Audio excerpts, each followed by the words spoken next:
Hello, praise the Lord. मी pastor Devdatta Anand Gaikwad अकोल्याहून बोलत आहे. यानो आपण प्रगटीकरणाचा अभ्यास करत आहोत आणि आपण ह्यावेळेस प्रगटीकरणाचं पुस्तक याचा दुसरा अध्याय आणि 12 वचनापासून तर 17 वचनापर्यंत वाचणार आहोत. परगम येथील मंडळीच्या दूताला लिही, त्याच्याजवळ तीक्ष्ण दुधारी तलवार आहे. तो असे म्हणतो, तू कुठे राहतोस हे मला ठाऊक आहे. सैतानाचे आसन आहे तेथे तू माझे नाव दृढ धरून राहिला आहेस, आणि जेथे सैतान राहतो तेथे माझा साक्षी, माझा विश्वासू अंतिपा, जो तुम्हामध्ये जीवे मारला गेला, त्याच्या दिवसातही तू माझ्यावरील विश्वास नाकारला नाही. तथापि तुला थोड्या गोष्टीविषयी दोष देणे मला प्राप्त आहे. त्या ह्या की बलामाच्या शिक्षणाप्रमाणे चालणारे लोक तेथे तुझ्याजवळ आहेत. त्यांनी मूर्तीला दाखविले नैवेद्य खाणे, जारकर्म करणे, हे अडखळण इस्रायलाच्या संतानापुढे ठेवण्यास बालकाला शिकविले. तसेच निकलाइताच्या तशाच प्रकारच्या शिक्षणाप्रमाणे चालणारे लोकही तुझ्याजवळ आहेत. पश्चाताप कर, नाहीतर मी तुझकडे लवकर येऊन आपल्या तोंडातल्या तलवारीनं त्यांच्यावर लढे. आत्मा मंडळास काय म्हणतो हे ज्याला कान आहे तो ऐको. जो विजय मिळवितो त्याला गुप्त राखलेल्या मान्यातून मी देईन, आणि त्याला मी पांढरा खडा देईन. त्या खड्यावर माझे नाव लिहिलेले असेल. ते तो खडा घेण्याशिवाय कोणालाही ठाऊक होणार नाही. आपण प्रार्थना करूया. हे आमच्या जिवंत पवित्र देवा, तुझा प्रिय पुत्र आमचा तारणारा प्रभू येशू ख्रिस्त त्यांच्या नावामध्ये तुझ्याकडे आम्ही येत आहोत आणि विनंती करत आहोत की तुझे पवित्र वचन प्रगटीकरणातील आम्हाला प्रभू समजावून सांग. आमच्याशी तू बोल हे पवित्र आत्म्या, आम्ही तुला विनंती करतो. येशू प्रभूच्या नावात मागतो, आमेन. तर प्रियानो, परगम येथील जी मंडळीला प्रभू येशू ख्रिस्तानी पत्र लिहिलं, आणि ही मंडळी जी आहे माझ्या प्रियानो भविष्यात्मक रीतीनं इसवी सन 314 ते 590 म्हणजे 300 ते 600 पर्यंतचा जो काळ आहे, त्या काळामध्ये घडणाऱ्या घडामोडींचं प्रतिनिधित्व परगम ही मंडळी या ठिकाणी करताना आम्हाला पाहायला मिळत आहे.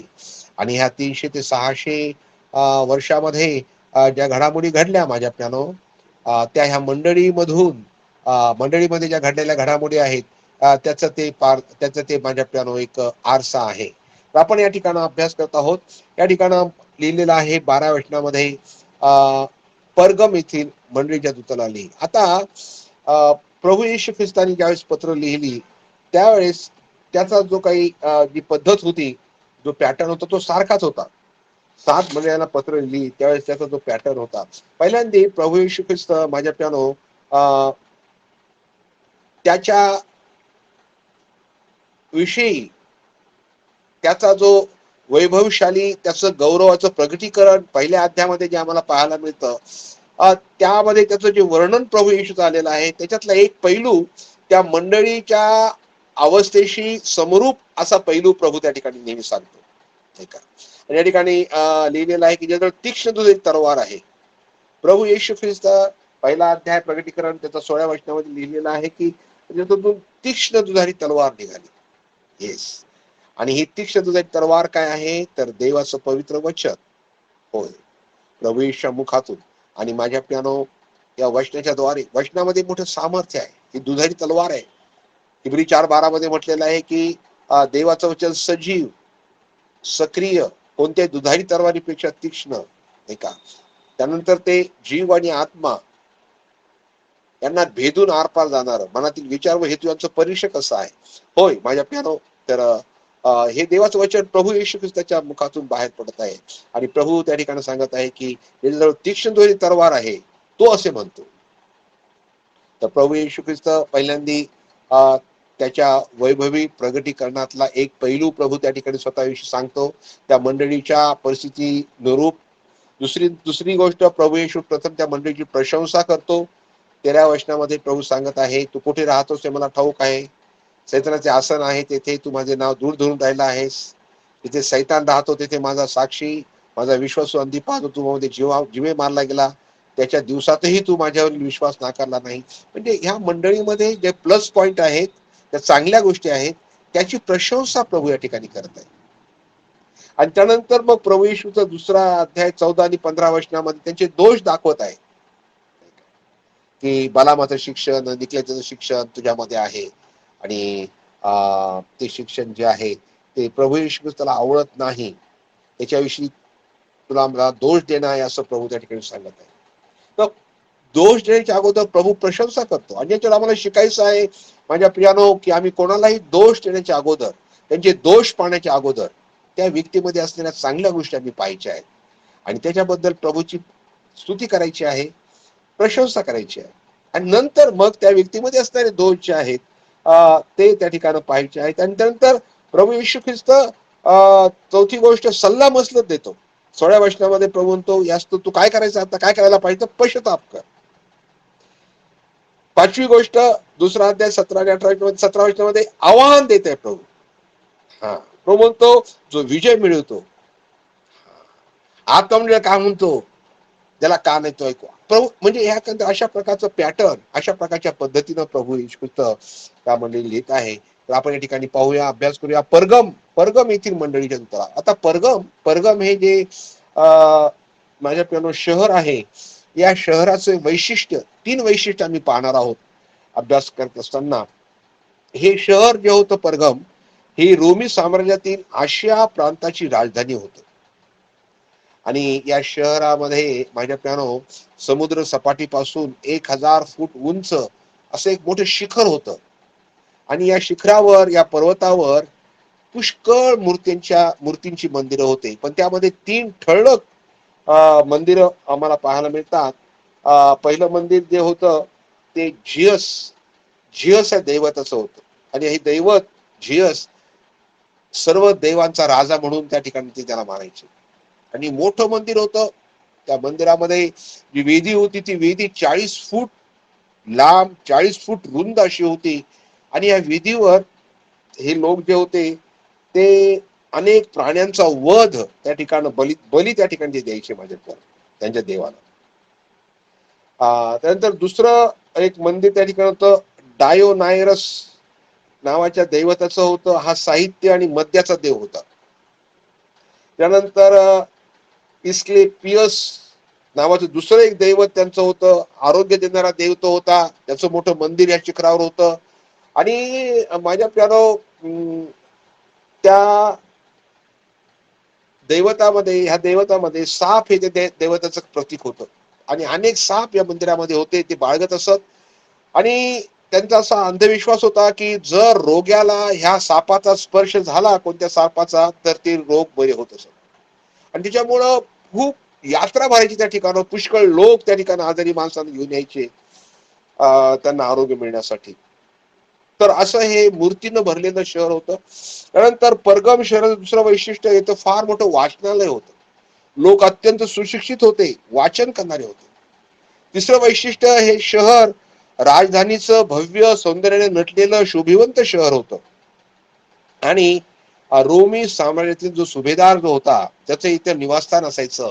आणि त्याच्याकडं मृत्यूदंड द्यायचा अधिकार होता, तलवारीचा अधिकार त्याला होता. वाटेल त्याला तो शिक्षा करायचा. आणि म्हणून प्रभू येशू देखील त्या ठिकाणी स्वतःची ओळख करून देत असताना तो म्हणतो की ज्याच्याजवळ तीक्ष्ण दुधारी तलवार आहे. प्रभू येशू ख्रिस्त हा पृथ्वी सर्व राजांचा अधिपती आहे.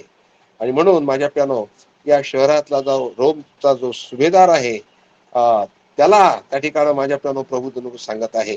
आणि म्हणून माझ्या प्यानो हे 3 माझ्या प्यानो वैशिष्ट्य शहराची आम्ही पाहतो.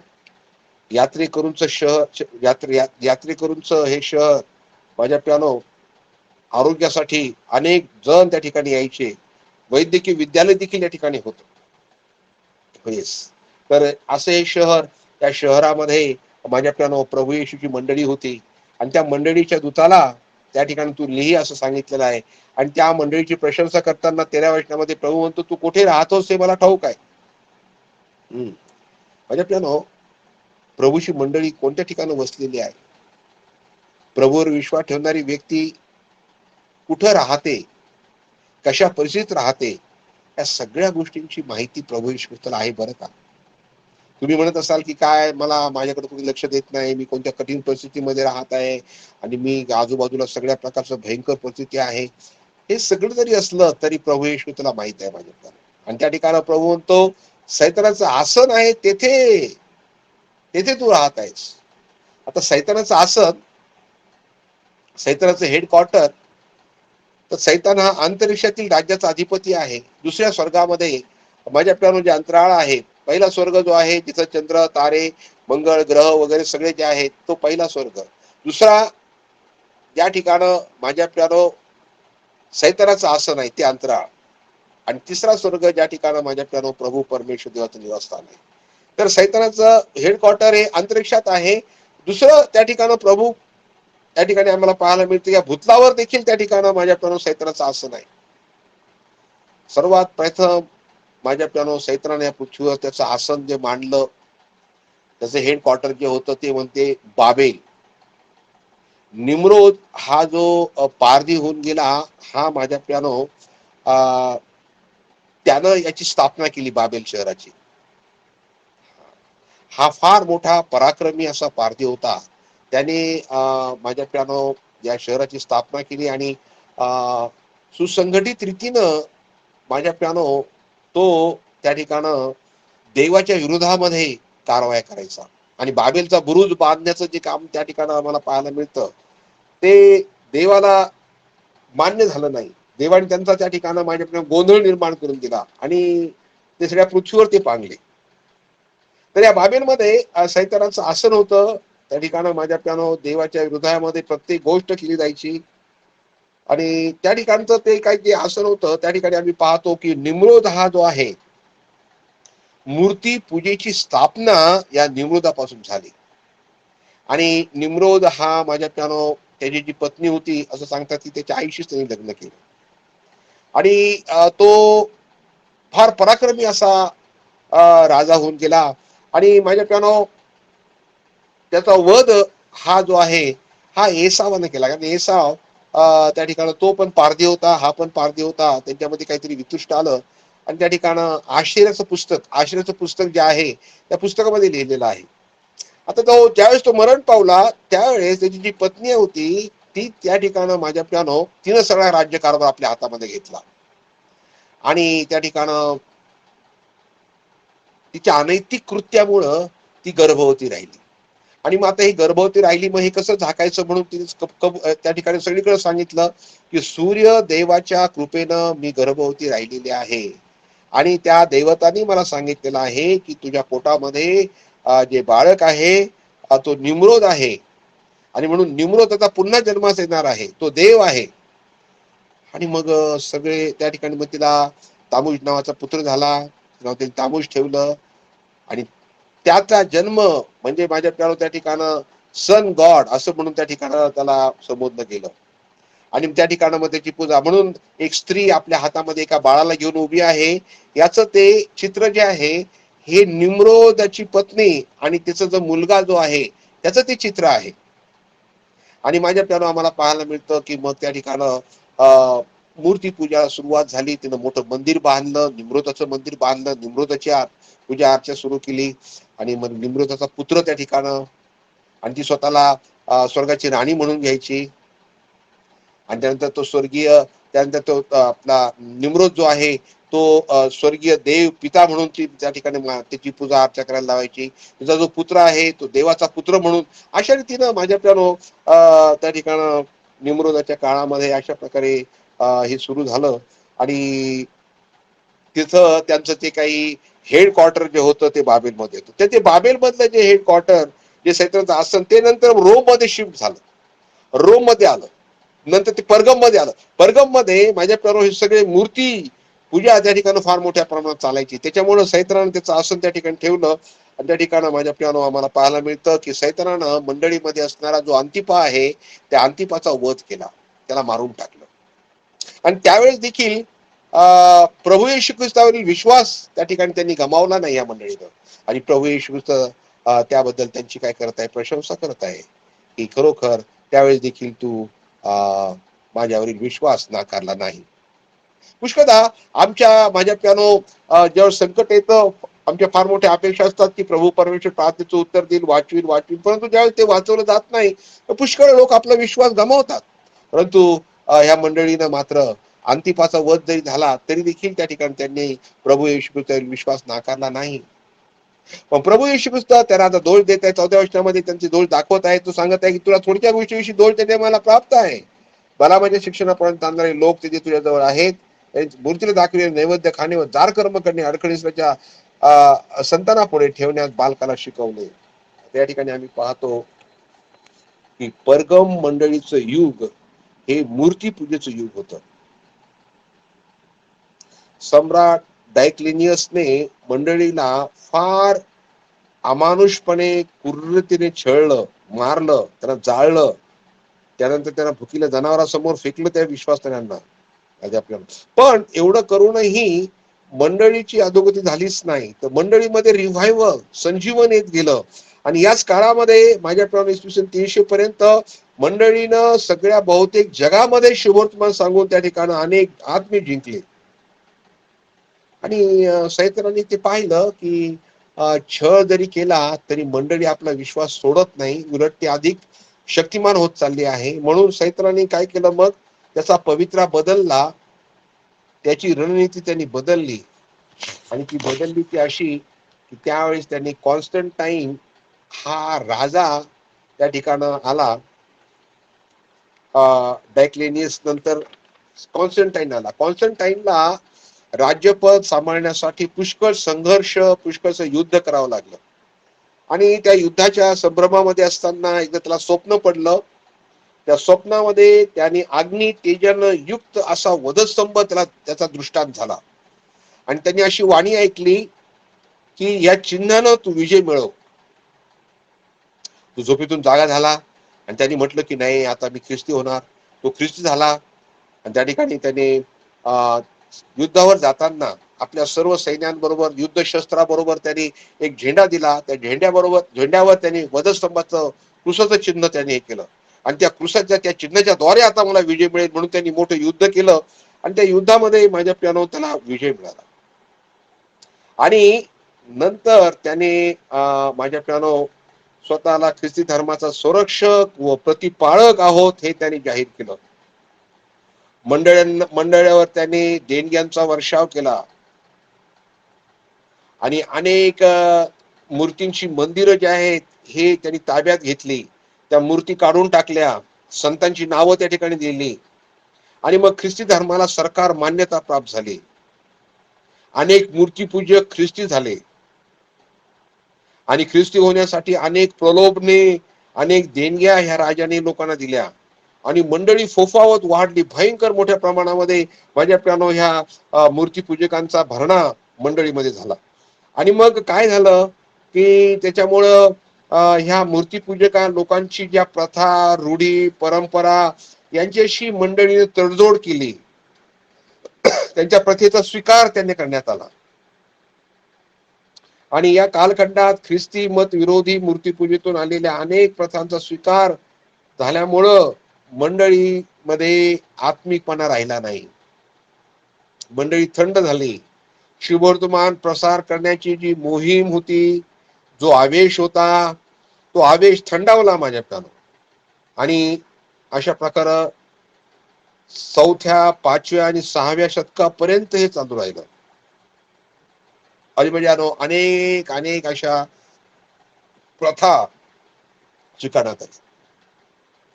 त्यावेळेस ते ख्रिस्ती धर्मामध्ये आले. त्यावेळेस मूर्तीपूजक लोक अनेक प्रकारचे सण साजरे करत होते. ख्रिस्ती धर्मामध्ये तर सणच नाही. म्हणून मग त्या ठिकाणं जे निम्रोद आहे, निम्रोदाचा मुलगा जो आहे तो, त्याचा जन्मदिवस जो आहे आणि 25 तारीख जे आहे त्या दिवसापासून माझ्या प्यानो सूर्य हा वाढत वाढत वाढत मोठा होत जातो. दिवस मोठा होत जातो. आणि म्हणून 25 तारीख जे आहे ह्या सूर्यदेवाचा जन्मदिवस म्हणून त्या ठिकाणी साजरा ते लोक करायचे. मोठा उत्सव करायचे. आणि मग त्यांनी प्रभू येशूचा जन्मदिवस हा 25 डिसेंबरचा आहे असं म्हणून त्यांनी त्या ठिकाणी काही केलं, जाहीर केलं. आणि ती प्रथा मग त्या ठिकाणी आली. आणि माझ्या प्यानो सूर्यदेवाचा जन्मदिवस हा येशू ख्रिस्ताचा जन्मदिवस म्हणून साजरा करण्यात आला.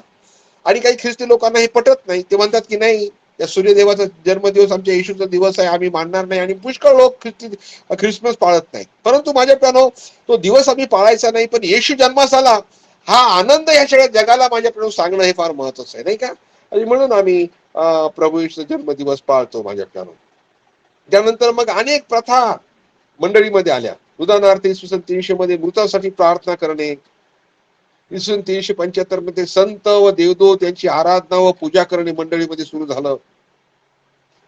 इसवी सन 394 मध्ये मिसा नंतर मास याची स्थापना करण्यात आली. इसवी सन 431 मध्ये मरियेची पूजा सुरू झाली. इसवी सन 500 मध्ये आचार्य वर्ग इतर लोकांपेक्षा वेगळा गणला गेला, त्यांचा पोशाख वेगळा झाला आणि दीक्षित आणि अदीक्षित असा फरक त्या ठिकाणी मंडळीमध्ये करण्यात आला. नंतर इसवी सन 593 मध्ये पाप शालन पर्गेटरी ही संकल्पना पुढे आली आणि ती रूढ झाली. त्यानंतर इसवी सन 600 मध्ये मरियेला उद्देशून प्रार्थना करण्यात आली. अशा प्रकारच्या अनेक रूढी माझ्या प्यानो ख्रिस्ती धर्मामध्ये त्या ठिकाणी आल्या. आणि आम्हाला पाहायला मिळतं की परगम या शब्दाचा अर्थ आहे लग्न किंवा उन्नत करणं. आणि मग ह्या काळामध्ये मंडळी, प्रभूची मंडळी हिचं लग्नच माझ्या प्यानो सरकारशी, राज्याशी किंवा जगाशी झालं. जगाशी ती विवाहबद्ध झाली, तिला राजाश्रय मिळाला, तिला उच्च पद मिळत गेलं आणि ती उन्नत झाली. तिचा नावाचा अर्थ आहे लग्न, उन्नत करणे. आणि म्हणजे माझ्या ती उन्नत झाली. सुवार्थ प्रसार थंडावला, लोकांना ख्रिस्ती करण्याकरता सरकारी मदत मिळू लागली. चुकीचे सिद्धांत, रूढी, परंपरा, खोटे शिक्षण ह्या त्या ठिकाणी मंडळीमध्ये आल्या. मूर्तीपूजक दत्ताची समझोता, हात मिळवणी करण्यात आली. आणि त्यामुळं मंडळी ही माझ्या प्यानो परगमच्या काळामध्ये अंधाऱ्या युगामध्ये माझ्या प्यानो ती फेकली गेली. अंधार युग त्या ठिकाणी झालं माझ्या प्यानो. आणि माझ्या प्यानो अनेक चुकीची शिकवण त्या काळामध्ये मंडळामध्ये आली. त्याच्यापैकी महत्वाच्या 2 गोष्टींचा विरोध प्रभू येशू ख्रिस्तानी ह्या मंडळीच्या बाबतीत केला आहे. ते म्हणजे बलामाचं शिक्षणाप्रमाणे चालणारे लोक जवळ आहे. हे बलामाचं शिक्षण काय होतं तर म्हणजे आपल्याला बलाम संदेष्टा फार लोभी व स्वार्थी मनुष्य होता. आणि बालाक हा जो राजा होता, मवाबी राजा होता, त्या मवाबी लोकांनी ह्या बालाकांनी पाहिलं की इस्रायल लोक हे सगळ्यांचा पराभव करून त्या ठिकाणं ते सगळी भूमी व्यापत आहेत आणि ते मवाबमध्ये शिरतील आणि मवाब देखील पादाक्रांत करतील. आणि म्हणून तो घाबरला बालाक. पण बालाकाची बालामाशी ओळख होती. बालाम हा देवाचा संदेष्टा होता आणि बालाम ज्याला शाप द्यायचा त्याला शाप लागायचा, ज्याला आशीर्वाद द्यायचा त्याला आशीर्वाद लाभायचा. आणि म्हणून मग त्याने बालामाला संदेश पाठवला की तुम्ही माझ्याकडे या आणि ह्या इस्रायल लोकांना तुम्ही शाप द्या. तुम्ही शाप दिला म्हणजे त्यांना शाप लागेल आणि मग माझी सरशी होईल, मी प्रबल होईल आणि मग ह्या लोकांना मी हुसकून देईल, त्यांना मारून टाकील. त्यासाठी त्यांनी त्या ठिकाणी बालामाला बोलावलं. आणि हे आम्हाला गणराज्य पुस्तक याचा माझ्या प्यानो 22 ते 26 अध्यायापर्यंत 25 अध्यायापर्यंत आम्हाला हे बलामाचं शिक्षणाविषयी माहिती होतं. आणि मग पुढं माझ्या प्यानो आम्ही पाहतो की बलामाला सांगितलं परमेश्वर देवाने की तू जाऊ नको, कारण ते लोक जे आहेत ते देवाचे लोक आहेत आणि त्यांना मी आशीर्वादित केलेला आहे आणि मग त्यांना कोणी शापित करू शकत नाही. आणि मग बलामानं बालकाच्या लोकांना सांगितलं की बा तुम्ही निघून जा, मी आता येणार नाही, कारण देवाने मला सांगितलेलं आहे की तू जाऊ नको म्हणून. ते लोक निघून गेले. बालकाला कळालं. बालकाने अधिक प्रतिष्ठित माणसं पाठवली आणि सांगितलं तुम्ही आम्ही तुमचा फार मोठा सन्मान करू, तुम्हाला पाहिजे त्या गोष्टी आम्ही देऊ, पैसा देऊ. आणि मग हे लोक दुसऱ्यांदा आले. बालकाने म्हटलं ठीक आहे, मी परमेश्वरला विचारतो, बघा प्रभू परमेश्वर कधी मला पाठवेल. परमेश्वर त्याला सांगितलं जायची इच्छा आहे जा. पुष्कळदा माझ्या प्यानो प्रभूने आम्हाला एखाद्या गोष्ट सांगितल्यानंतर आमच्या इच्छाच आम्ही करायचा प्रयत्न करतो आणि मग प्रभू परमेश्वर देव परमिसिव्ह होईल, तो म्हणतो ठीक आहे जातोस का जा. आणि आम्हाला पाहायला मिळतं माझ्या प्यानो बालाम त्या ठिकाणी गेला आणि 3 वेळेस त्या ठिकाणी त्यानं यज्ञ केला डोंगरावर, 7 ठिकाणी वेद्या बांधून. आणि परमेश्वर देवाला साकडं घातलं पण प्रभू परमेश्वर देवाने इस्रायल लोकांना शाप त्याला देऊ दिला नाही. त्याच्या मुखातून आशीर्वादच उच्चारले गेले. आणि त्याच्यामुळे काय झालं, बालाकाला राग आला. तो म्हणाला तुम्ही निघून जा, शाप देण्याऐवजी तुम्ही त्यांना आशीर्वादच दिलेला आहे. पण माझ्या प्यानो बालाम, तुम्हाला मी सांगितलं की फार लोभी आणि स्वार्थी मनुष्य होता. त्यांनी बालाकाला जवळ बोलावलं आणि सांगितलं की तुम्ही काय करा की जेणेकरून ह्या लोकांचा नाश होईल. त्या लोकांचा नाश होण्याची शिकवण त्यांनी बालाकाला दिली. त्यांनी सांगितलं की तुम्ही मोवाबी कन्यांना इस्रायल लोकांबरोबर, पुरुषांबरोबर व्यभिचार करू द्या. तुमच्या मोवाबी मूर्ती पूजा करण्याकरता त्या तरुणांना तुम्ही बोलवा. आणि मग माझ्या प्यानो गणराचं पुस्तक याचा 25व्या अध्यायामध्ये आम्हाला पाहायला मिळतं की त्या, तर आम्ही माझ्या प्यानो पाहत आहोत त्या ठिकाणं बलामाचं जे शिक्षण आहे त्याच्याविषयी. गणराचं पुस्तकाचा 25व्या अध्यायामध्ये आम्हाला पाहायला मिळतं, इस्रायल लोक शिट्टीमात राहत असतात ते मोवाबी कन्यांशी व्यभिचार करू लागले. त्या स्त्रिया त्यांना आपल्या देवाच्या यज्ञास बोलावू लागल्या. तेथे ते भोजन करून त्यांच्या देवांना नमन करू लागले. अशा प्रकारे इस्रायल लोक बाल पौराच्या बहिणी लागले, म्हणून परमेश्वराचा कोप त्यांच्यावर भडकला. आम्हाला पाहायला मिळतं की माझ्या प्यानो बलामानं या संदेशानं बालाकाला अशा प्रकारे शिक्षण दिलं, सांगितलं की इस्रायल लोकांना मोवाबी कन्यांशी व्यभिचार करू द्या, त्यांच्या देवाला यज्ञ करण्यासाठी, भोजन करण्यासाठी त्यांना बोलवा आणि त्यांनाही देवाला नमन करू द्या. आणि मग त्याप्रमाणे झालं ना. आणि मग प्रभू परमेश्वर देवाला भयंकर क्रोध आला. ते व्यभिचार करू लागले, जार कर्म त्यांनी केलं, त्यांच्या दैवताला त्यांनी यज्ञ केले, त्यांच्यावर त्यांनी भोजन केलं, त्यांच्या दैवताला त्यांनी नमन केलं. प्रभू परमेश्वर कोण भडकला आणि प्रभू परमेश्वर त्यांच्यावर मरी पाठवली. 8व्या वचनामध्ये लिहिलं आहे की त्या ठिकाणं मरी, त्या ठिकाणं माझ्या त्यांच्या लोकांना आले आणि त्या मरीमध्ये 24,000 लोक त्या ठिकाणं मारले गेले माझ्या. तर बलामानं स्वतःचा सन्मान व्हावा, पैसा मिळावा म्हणून माझ्या प्यानो त्याने इस्रायल लोकांचा नाश होण्यासाठी बालाकाला शिकवलं. आणि हे बालामाचं शिक्षण जे आहे तेच माझ्या प्यानो या मंडळीमध्ये, परगम मंडळीमध्ये आम्हाला पाहायला मिळतं. परगम मंडळीमध्ये काही लोक आले, मूर्ती पूजेचं भयंकर मोठा पगडा ह्या लोकांवर असल्यामुळं त्यांचं असं त्या ठिकाणी त्यांनी शिक्षण दिलं. त्या काळामध्ये रोमी राज्यामध्ये त्या ठिकाणी माझ्या प्यानो वेश्या व्यवसाय हा प्रतिष्ठित मानला जायचा. आणि ते लोक असे शिक्षण देत असत की शारीरिक वासना तृप्त करणं ही वाईट गोष्ट नाहीये, तर ती एक स्वाभाविक गोष्ट आहे. देहाचा व आत्म्याचा काही संबंध नाहीये, अशी शिकवण ते द्यायची. आणि त्याच्यामुळं मंडळीमध्ये ही शिकवण आल्यामुळं मंडळीतले अनेक लोक व्यभिचारामध्ये अडकले गेले. मूर्तीला अर्पण केलेला पदार्थ खाल्ला तर काही वाईट नाहीये, त्याच्यामुळे काही नुकसान होत नाही, अशा प्रकारचं शिक्षण त्या ठिकाणी मंडळीमध्ये दिलं गेलं. आणि त्याच्यामुळं ते माझ्याप्रमाणे मूर्तीला अर्पण पण केलेले पदार्थ पण खायला लागले, व्यभिचार आणि जारकर्म पण करायला लागले. आणि प्रभू येशू ख्रिस्त त्या ठिकाणी माझ्याप्रमाणे त्या मंडळीविषयी लिहित असताना सांगतो की बनामाच्या शिक्षणाप्रमाणे त्या ठिकाणी असणारे लोक जे आहेत त्यांच्या मी विरोधामध्ये आहे. त्यांनी जर पश्चाताप केला नाही तर माझ्या मुखातील तीक्ष्ण दुधारी तरवारीनं मी त्यांच्याबरोबर लढेल. प्रभू येशू त्या ठिकाणी सांगत आहे.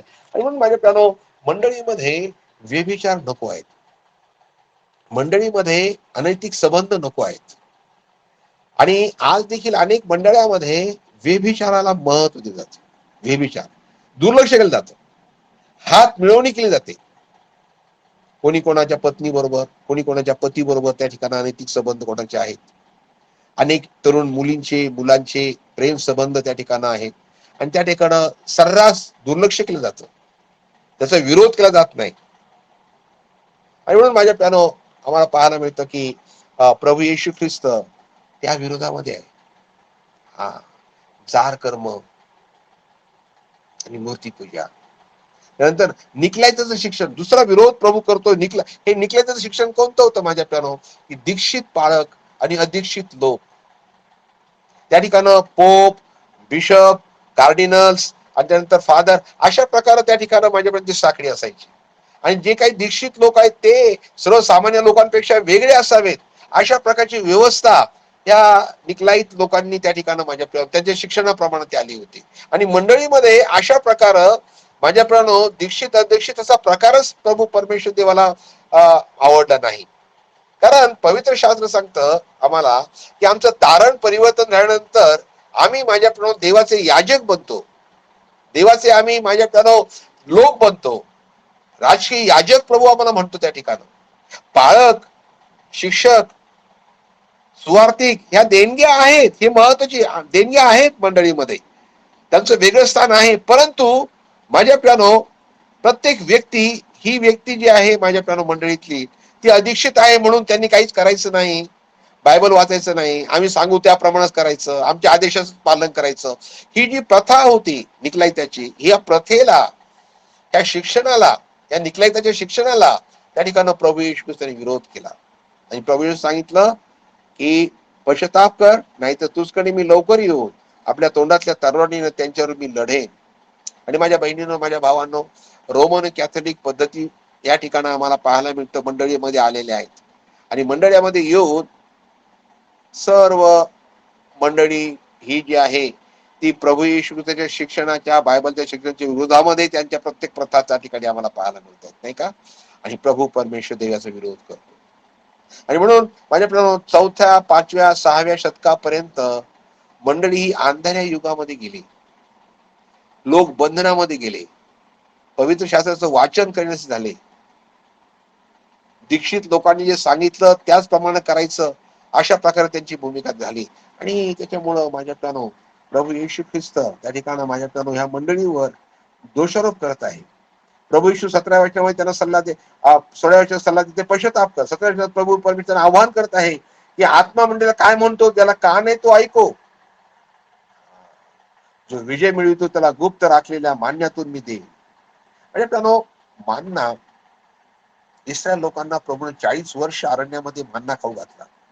मान्ना हे स्वर्गाचं अन्न, देवदूतांचं अन्न, हे मानवानी खाल्लं. मध घालून केलेल्या पोळीप्रमाणे त्याची चव असायची. आणि माझ्या प्यारो तो मान्ना जो आहे तो कोशामध्ये ठेवण्यासाठी प्रभूने सांगितलं, एक वाटीभर मान्ना. आणि तो गुप्त जो मान्ना आहे, प्रभू परमेश्वर म्हणतो मी त्यांना देईन. तुम्ही मूर्तीला अर्पण केलेले पदार्थ खाऊ नका, तुम्ही त्याच्यावर विजय मिळवा, मी तुम्हाला गुप्त मान्ना खाऊ घाले. माझ्या प्यानो प्रभू परमेश्वर देव त्या ठिकाणी मंडळीला सांगत आहे. आम्हाला देखील माझ्या प्यानो मूर्तीला अर्पण केलेला कोणताही पदार्थ खायचा नाही, त्यांच्या भंडाऱ्यामध्ये जायचं नाहीये, त्यांच्या कोणत्या प्रथेमध्ये आम्हाला जायचं नाहीये. प्रभू परमेश्वर देवाला माझ्या प्यानो त्याचा वीट आहे. आणि नंतर मग आम्हाला पाहायला मिळतं की माझ्या प्यानो प्रभू म्हणतो की मी पांढरा खडा त्याला देईन.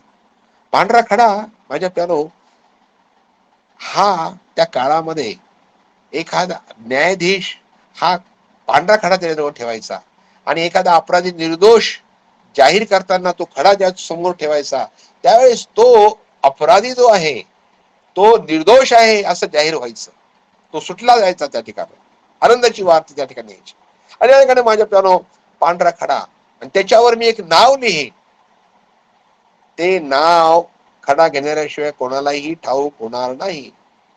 म्हणजे प्यानो विजय मिळवणाऱ्या व्यक्तीला, पापावर विजय मिळवणाऱ्या, व्यभिचारावर विजय मिळवणाऱ्या, मूर्ती पूजावर विजय मिळवणाऱ्या अशा व्यक्तींना प्रभू येशू ख्रिस्तांनी माझ्या प्यानो हे आवाहन केलेलं आहे की त्यांना मी गुप्त राखलेल्या मान्यातून देईन, त्यांना मी पांढरा खडा देईन, त्या खड्यावर नवे नाव लिहिलेले असेल, आणि घेणाऱ्या शिवाय कोणालाही ते नाव कळणार नाही ते काय आहे. माझ्या प्यानो या ठिकाणी आम्हाला पाहायला मिळतं की आज मंडळामध्ये परिस्थिती अशी आहे, एका परगम येथील मंडळीप्रमाणेच आजची परिस्थिती आहे.